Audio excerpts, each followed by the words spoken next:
Bible with you this morning, I'd like to ask you to open it up to Deuteronomy chapter 4, fourth chapter of Deuteronomy. A little bit about myself. Pastor was just telling me about how I went to college. I went to West Coast Baptist College. I got my degree in missions. I grew up in Levittown, Pennsylvania. That's the Philadelphia area. I did not come from Amish country. Justin and I were talking a minute ago about some interesting people in the Amish community. But I came from more of the city region of the state of Pennsylvania. And I've never been to Oklahoma before this weekend. It's the first time ever been here. I feel so welcome. It feels good to be here. Many of you know, many of you Pastor knows, maybe Janet here knows. My girlfriend, her name's Elena. She's at college right now. She'll be finishing in this next December. Her degree is church ministries. Lord willing, we'll be partners for life soon thereafter. And I'm just excited about what the Lord has for my life. I'm excited for where He may be leading me and the places that He'll have me to go and He'll have me to serve. So if you have your Bible, open to Deuteronomy chapter 4. We're going to read verses 25 through verse 30. I'm going to call this message, Thou Shalt Find Him. Thou shalt find Him. You see, Deuteronomy chapter 4 is God telling the children of Israel the repercussions for their sin and for their disobedience. And keep in mind that that's the context of this chapter. That's who God's talking to, and that's what He's talking about. He's telling these Jewish people who are about to enter into the promised land. They're going to cross over Jordan shortly after Moses goes and passes away and Joshua takes over. And He's telling them that some of the consequences for some certain sins. And specifically here He's talking about the sin of idolatry. So we're going to start reading in verse number 25. When thou shalt beget children and children's children, and you shall have remained long in the land, and shall corrupt yourselves, and make a graven image, or the likeness of anything, and shall do evil in the sight of the Lord thy God, to provoke Him to anger. I call heaven and earth to witness against you this day, that ye shall soon utterly perish from off the land whereunto ye go over Jordan to possess it. You shall not prolong your days upon it, but shall utterly be destroyed. And I'll stop right there. We'll talk about that for just a second. See, God already knew. God knew beforehand that the Jewish people were going to struggle with this sin of idolatry. You can flip over to later books in the Bible. You can flip over to Daniel, and you can go to 2 Chronicles and books like that where we see Israel being guilty of the sin of idolatry and then being carried off into foreign nations and being in service to those people there. He already knew that they were going to have to face the consequences of their sins. It doesn't matter if you're talking about the book of Deuteronomy. You could be talking about Deuteronomy, you could be talking about the book of Acts, you could be talking about modern day. God does not prosper sinful behavior. You can't be serving yourself, serving Satan, and think that God wants to bless that. Okay. Verse 27 says, And the Lord shall scatter you among the nations, and ye shall be left few in number among the heathen, whither the Lord shall lead you. And there you shall serve gods, the work of men's hands, wood and stone, which neither see nor hear, nor eat, nor smell. Whither the Lord shall lead you. I want to talk about that for just a second. Even though Israel was going to be led through, they were going to have to go through this chastisement for their sin, God was still leading them through that. Even when we think that we're far away from God, even when we think that we've gone too far and we can't come back, even right there, God is still leading you. There's always hope. Let's keep going. There you're going to serve gods, the work of men's hands. How sad to think that their response to these struggles, this chastisement for their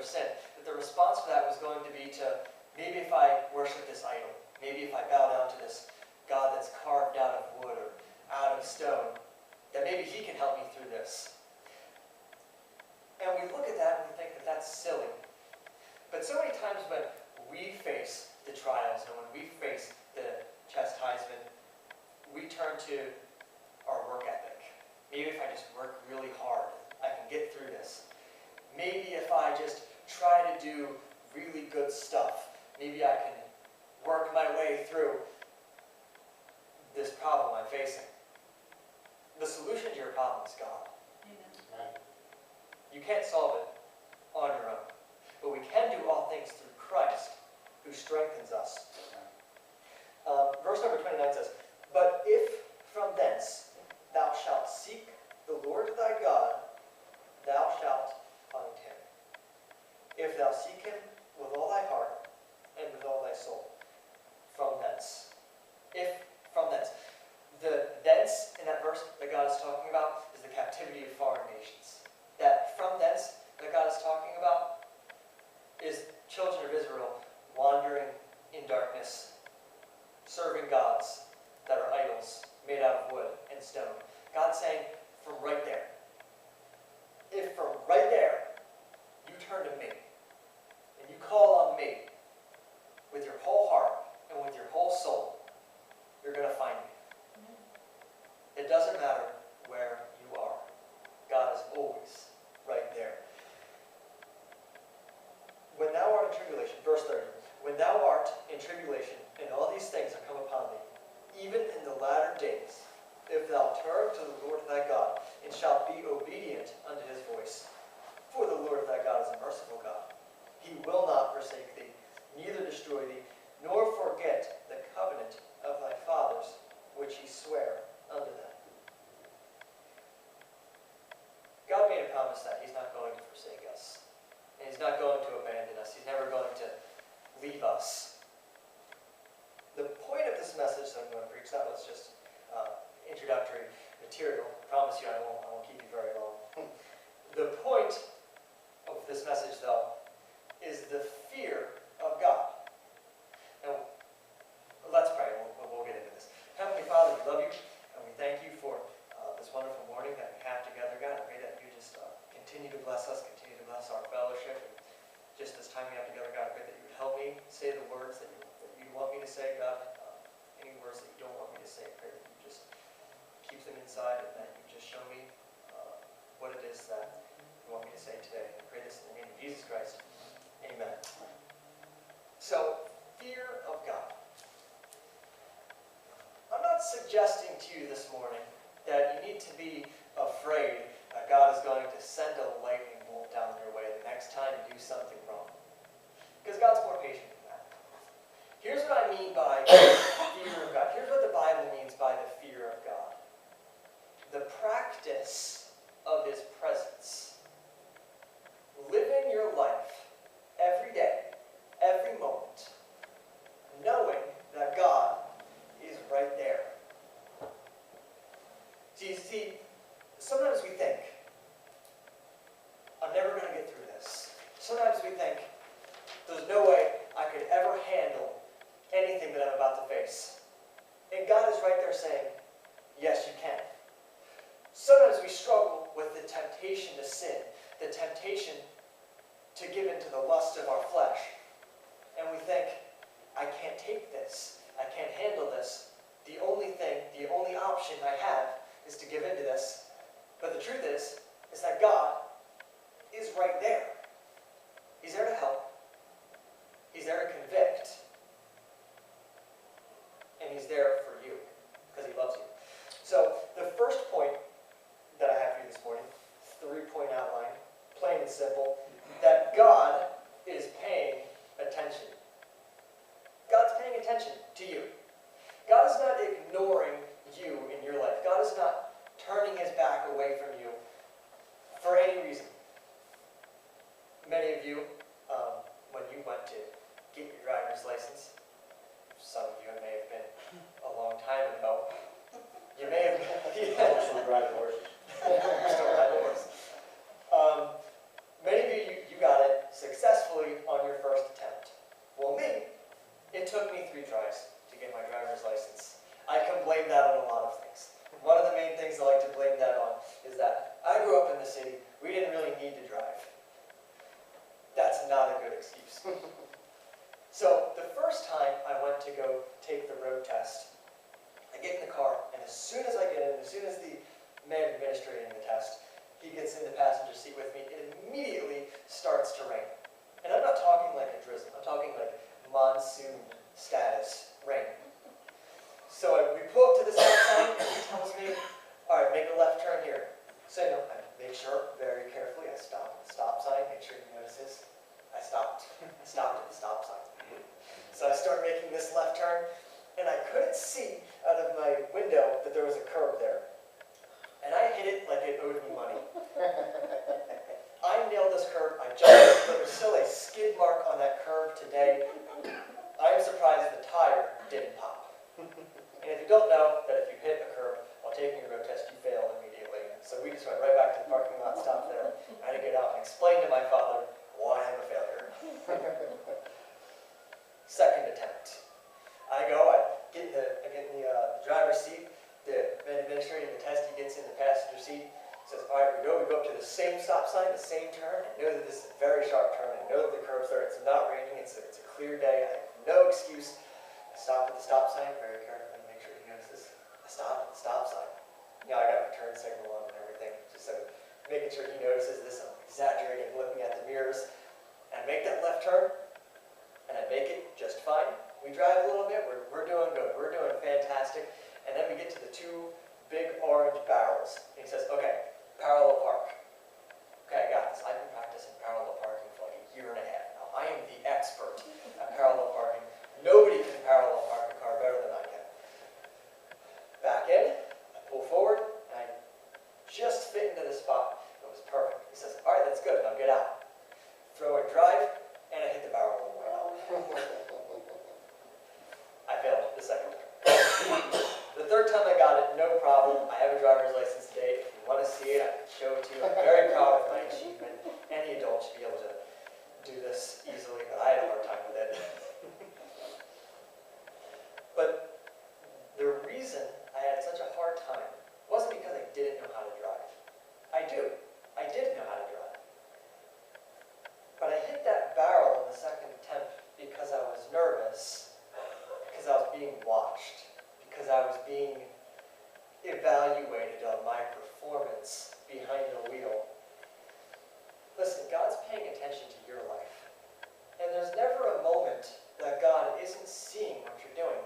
And I'm not saying this to scare you, and I don't say that to mean that you need to be nervous all the time because you're afraid that God's going to be disappointed with something that you do. But it is to say that He does have an expectation for your life. God expects you in your life to be like Jesus Christ. You can read in Romans chapter 8 how that all of the things that happen in our life work together for good so that we can be conformed to His image. Even the bad stuff that happens in your life, God is using that to make you more like Jesus. He does have a plan for your life, and He has a purpose for your life. And He's there with you, and He's helping you accomplish this goal in your life. I messed up so many times because somebody was watching. And it does have an application to the sin in our life. We ought to have an apprehension every time we have this temptation to sin, because God is watching. Because He died to pay for your sins. So we don't have to face the punishment for our sin. And He expects us to avoid it, not on the basis of we don't sin to get to heaven, but because He loves us and we love Him. And because we love Him, we do what He wants us to do.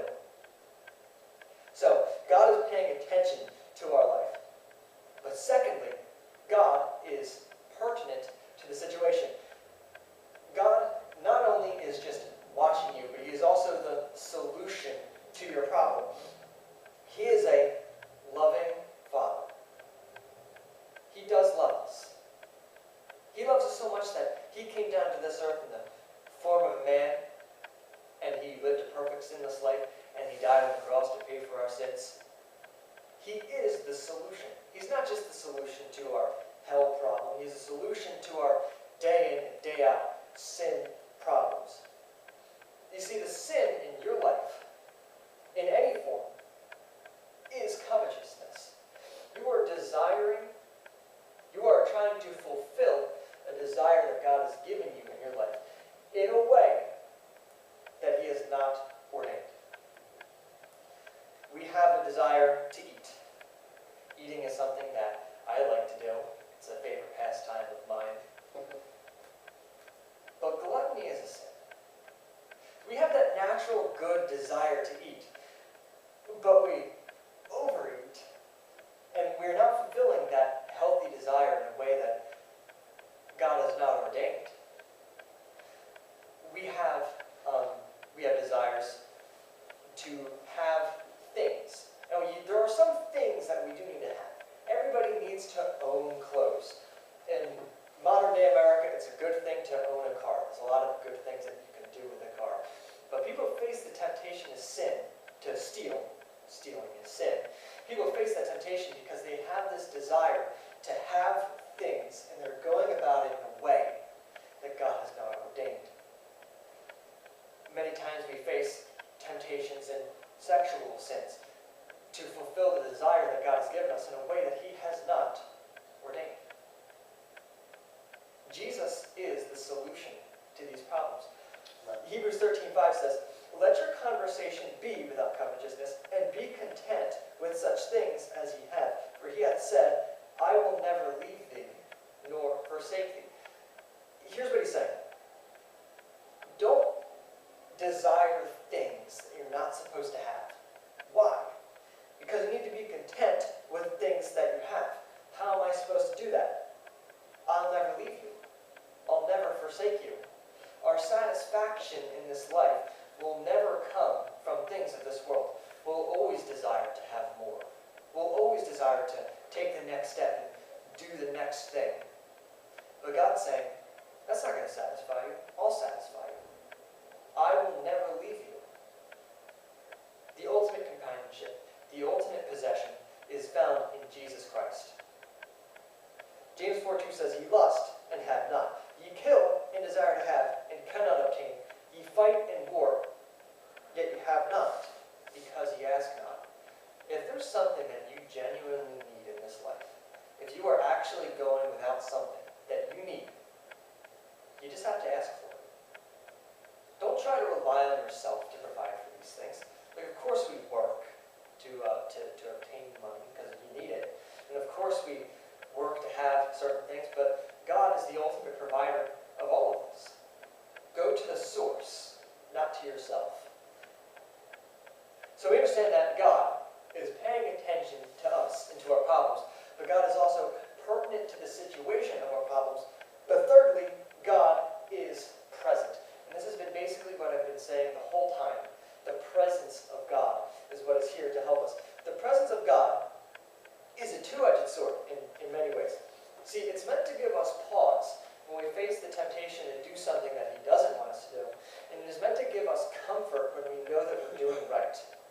If you know that in your daily life that you are doing what is right, then the presence of God is a comfort to you. You know that He is empowering you, that He is emboldening you, and that He has empathy for you.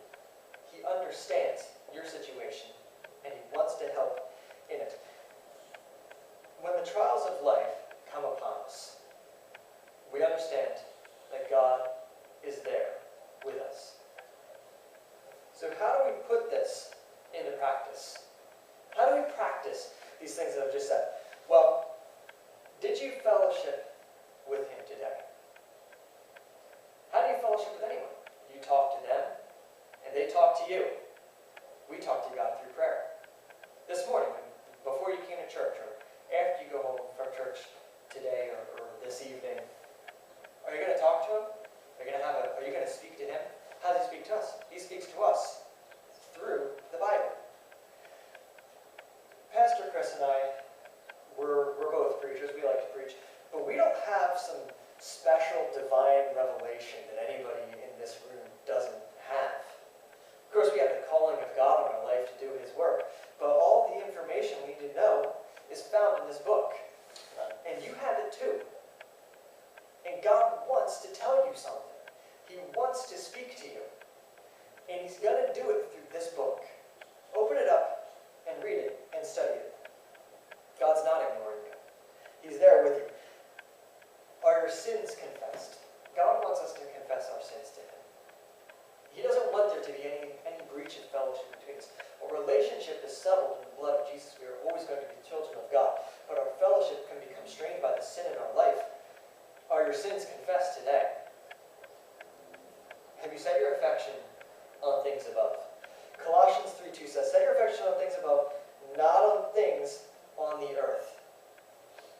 You know, that's a choice, setting your affection on things above.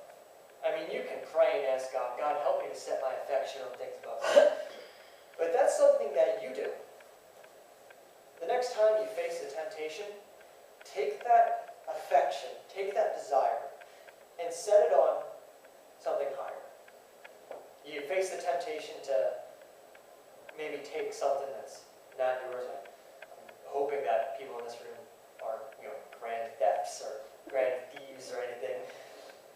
But when you face a desire to have something that's not yours, just take that desire and set it on something above. Set it on God. Set it on the work of the ministry. Set it on the church. Just take that affection and set it on something higher. Set it on something above. Did you try to learn something from the Bible recently? A lot of times, if you have a daily devotional life, you'll open up your Bible, and sometimes it's easy to get in the habit of just doing it, just to check it off the list, or you come to church and you hear preaching and you just do it because it's just what you do. But did you try to learn something from the Bible today or this week? And what did you do for him? What did you do for God when nobody was watching? Because the truth is that not nobody is watching. Double negative. God is watching. What did you do when there were no other people around to see what you were doing? Did you serve the people that you live with or that you work with? What are you doing to serve your coworkers or your family members?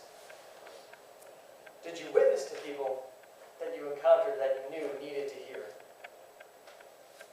Next time you're just out shopping or you're out, running some errands or something,